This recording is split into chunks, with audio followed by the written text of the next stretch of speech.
అంటే వైసీపీలో ఉండలేనప్పుడు వాళ్ళకి ఇంకా ఏ టీడీపీ జనసేన లాంటిది ఆప్షన్ కాదు అని అనుకున్నప్పుడు ఇంకా ఆటోమేటిక్ ఆల్టర్నేటివ్ కాంగ్రెస్ అవదా? ఎందుకు ఉండకూడదు?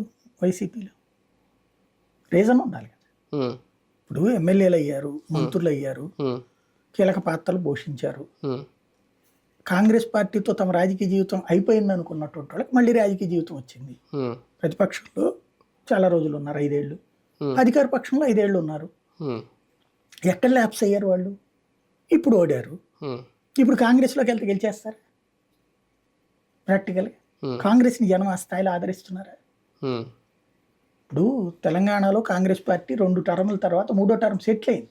అంటే ఇంకో యాంగిల్లో కూడా చూస్తే ఒక బలమైన కూటమి ప్రభుత్వం ఏర్పడింది, దానికి ధీటుగా ఒక ఆల్టర్నేటివ్ పార్టీ ఎదగాలి అంటే త్రూ కాంగ్రెస్ ద్వారా సాధ్యం కాదా అది అని కేవీపీ కాంగ్రెస్ లాంటి కనుక వాళ్ళు కనీసం 2% ఓట్లకు మించి రాలేదే ఎంత సీరియస్ సిచ్యుయేషన్లో కూడా. కాంగ్రెస్ పుంజుకోవాలి అంటే షర్మిల ఒక్కదాంతో వర్కౌట్ కాదు. ఉమ్, వైసీపీ మీదన విరక్తి రావాలి, ఉమ్, వచ్చేసేసి ఇక వైసీపీని జీవితంలో మనం దగ్గరికి రానియము అనుకోవాలి. ఉమ్, తెలుగుదేశం పార్టీ మీద కూడా వ్యతిరేకం రావాలిగా, ఉమ్.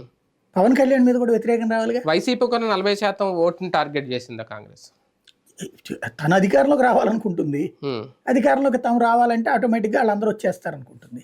ఉమ్, ఎప్పుడు సాధ్యం అవుతుంది అది? ఉమ్. అలా చేస్తే నిజంగా ఓట్ బ్యాంక్ ట్రాన్స్ఫర్ జరుగుతుందా కాంగ్రెస్ పార్టీకి? వీళ్ళందరూ నాయకులు గారు నిజంగా ఇది కేవీపీ టచ్ లో ఉండి చిల్లర కొట్లో చిల్లర తెచ్చుకోవడం, 100 రూపాయలు ఇచ్చేసి చిల్లర తెచ్చుకోవడానికి రాష్ట్ర